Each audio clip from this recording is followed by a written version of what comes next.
Estamos en una entrevista virtual con Abadio porque no nos logramos encontrar en Colombia y estamos hablando de la licenciatura en Pedagogía de la Madre Tierra y pues contándome un poquito cómo son los orígenes y cómo nace, ¿no? Ajá. Y la pregunta era que si íbamos a continuar de esa forma, enseñando a los futuros de nuestros pueblos toda esa enseñanza que nada tiene que ver con nuestros pueblos. Y hace 15 años nos salió la idea de que llamamos la educación una estrategia en defensa de la madre tierra. Así se llamó la propuesta de la parte educativa, pero eso nunca prosperó. Simplemente decíamos eso, pero no sabíamos cómo hacerlo. Y fuera de eso, como había tantos problemas de pervivencia, matanzas, muertes, asesinatos, o sea que no nos daba tiempo para pensar, para reflexionar cómo podría ser eso, ¿no? Entonces, y así tardamos bastante tiempo, hasta que hace más o menos en 2003, 2004, yo estuve en la presidencia de la Organización Indígena Antioquia. Entonces todo mi fuerte ha sido la parte educativa a nivel de liderazgo. He combinado las cosas, por ejemplo, la pedagogía, la parte académica, la parte organizativa. Entonces, me he movido en ese lapso, ¿no? En esos lapsos de tiempo y en los espacios que he tenido. Y entonces, siempre mi vida ha sido preocupado por la educación de nuestra gente. Y creo que por eso estudié lingüística, no es porque me llamaba que quería ser lingüista, simplemente quería saber cuál era la conexión de la lingüística con la pedagogía. Y porque lo que yo sé y lo que yo he visto en mi mundo académico, a los lingüistas se les forma solamente lingüistas, pero no pedagogos. Entonces, en ese sentido, entonces yo veía que algo estaba pasando y que en vez de ayudar la lingüística a las comunidades, era dividir a los pueblos. O sea, porque un lingüista llega a las comunidades, simplemente lo que hace es que hay que escribir la lengua y ahí empiezan los problemas, porque las grafías son diferentes, entonces la iglesia piensa lo mismo y el leve piensa lo mismo, el Ministerio de Educación piensa diferente, o sea, distintas grafías surgen en una sola lengua. ¿Y cuál fue la clave en la lingüística y la pedagogía? ¿Cuál fue la conexión que encontraste? Bueno, entonces, entonces ha sido esta preocupación, y porque la cuestión de la escritura de las lenguas indígenas, los expertos, los lingüistas plantean siempre desde la parte de la fonética y la parte de la fonología. Y yo pienso que no es, o sea, que no es, es parte fundamental esta parte de la estructura de la lengua, pero aquí falta una cosa mucho más profunda, que es el alma y el corazón de la lengua. ¿Cuál es? Para mí pienso que la fonética y la fonología es una parte, pero el corazón, el alma de la lengua, son los significados.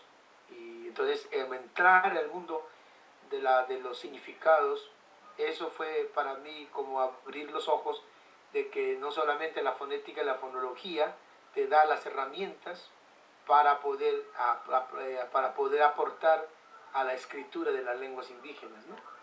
Que más tarde voy a plantear allí, porque la pedagogía de la madre tierra tiene mucho énfasis en eso, en la cuestión del lenguaje. Lenguajes e interculturalidad lo llamamos, y en otra parte también llamamos lenguajes y comunicaciones. Entonces nosotros no llamamos lingüística a las áreas del lenguaje. Entonces, mirando toda esa fuente, también comenzamos a criticar de que los ministerios de educación en América Latina, creo yo, y están cortados con la misma tijera desde Europa, porque las escuelas nuestras están copiadas fielmente a Europa y a Norteamérica. No se han hecho realmente educación propia de Colombia, de América Latina, no, siempre se han sido copias. Por eso entonces la primera crítica que comenzamos a hacer es que hay expertos pedagogos, hay expertos del currículo, se sientan en la mesa y discuten cómo vamos a enseñar la matemática, la historia a los niños, y ahí fue la primera crítica que comenzamos a hacer. Aquí se trata a un niño como objeto, porque el niño viene desde su comunidad, viene de su cultura, sabiendo muchas cosas. Y aquí se trata al niño como si fuera una tabula rasa, como si no tuviera nada en absoluto. Simplemente hay que darle la información y llenar la información. Y eso para nosotros no fue el asunto mucho más clave para poder criticar a los ministerios de educación que hacen los currículos. Entonces comenzamos a plantear entonces, en ese sistema educativo, el niño es el centro de la educación. Y al ser centro de la educación, el niño es un objeto de la educación. Comenzamos a plantear entonces desde aquí que nosotros planteamos que el niño no puede ser el centro de la educación. El niño debe ser sujeto de su propia historia, sujeto de la historia de sus comunidades. Entonces, ¿cuál es el centro? ¿Cuál es donde se origina todo el conocimiento, donde se origina el saber, la sabiduría de los pueblos del mundo, no solamente los pueblos indígenas, sino los pueblos del mundo? Y ahí entonces comenzamos a plantear que el centro, el que debe vitalizar, el que debe profundizarse, debe enriquecerse, es la madre tierra. O sea, la tierra es el centro indispensable de la vida en este planeta, en esta vida, en este espacio que vivimos, en ella. Y ella no es cualquier cosa, sino ella es madre, ella es mujer. Y ahí comenzamos a averiguar entonces en qué parte del mundo aparece otra cosmovisión diferente. Y hasta ahora, no sé, tú me dirás, no he encontrado pueblos que llamen a la tierra padre. Entonces he visto que la mayoría de los pueblos originarios de toda Via Llana hablan de la madre tierra. Entonces ahí uno ve que tenemos un concepto original igual. O sea, allí nos acercamos. Entonces el acercamiento a Europa también. Es que Europa no es que no tenía esa concepción de la madre tierra, sino que se le olvidó.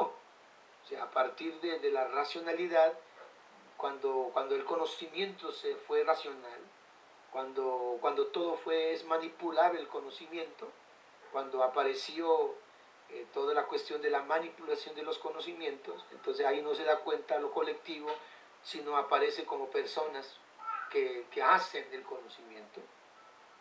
Yo tuve muchos problemas en ese sentido en mi tesis doctoral, porque allí me dijeron que tenía que leer autores frente a lo que han dicho sobre el lenguaje, porque mi tesis doctoral fue toda la parte de lo que estoy hablando de la lengua materna, o sea, cómo a partir de ahí está toda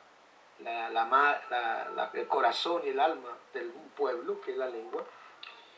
Porque me exigieron que tengo que leer, y mientras, en cambio, yo dije, yo no voy a leer a los otros autores, voy a escuchar a mi gente, voy a grabar a mi gente, voy a ir a la gente en los rituales, en las ceremonias, porque es mi vida, y desde ahí quiero explicar lo que es la vida de mi pueblo. Entonces me centré mucho en la cuestión de la lengua, en ese sentido la lengua dule que hablamos en Colombia y en Panamá. Entonces la crítica entonces, que la educación, el centro de la educación, debe partir de la madre tierra, porque de la madre tierra está todo el conocimiento. O sea, si hablamos de los animales, si hablamos de los peces, si hablamos de la tierra, si hablamos con el cosmos, porque la tierra no solamente está aislada, sino que tiene conexión con el cosmos. Por eso yo llamo pluriverso, no llamo universo, porque no existe universo.